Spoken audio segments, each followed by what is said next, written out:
एक छोटे से गांव में रामू किसान रहता था। रामू के पास बहुत ज्यादा जमीन नहीं थी, बस एक छोटा सा खेत, एक झोपड़ी और कुछ पेड़ पौधे थे। वो रोज सुबह सूरज निकलने से पहले उठता, हल उठाता और खेत में मेहनत करता। उसकी जिंदगी सादगी से भरी थी, लेकिन दिल बहुत साफ था। खेत के पास ही एक पुराना पीपल का पेड़ था, जिस पर एक बंदर रहता था।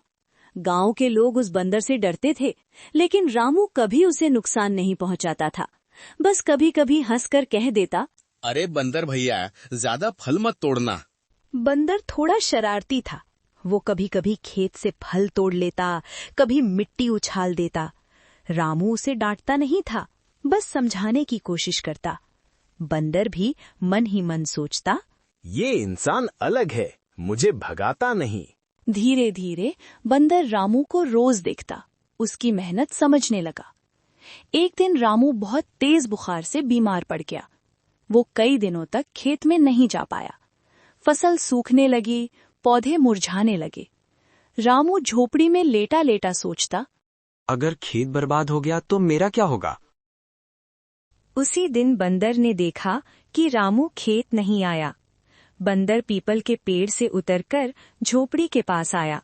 उसने रामू को कमजोर हालत में देखा। उसे कुछ अजीब सा लगा। बंदर मन ही मन बोला, इसने कभी मुझे भूखा नहीं रहने दिया, आज इसे मेरी जरूरत है। यहीं से कहानी एक नया मोड़ लेती है। अगले दिन बंदर खेत में गया। वो अपने तरीके से पौधों पर पानी गिराने लगा, सूखे पत्ते हटाने लगा। कभी कभी नदी से पानी लाकर खेत की मिट्टी भिगो देता। गांव वाले ये देखकर हैरान रह गए।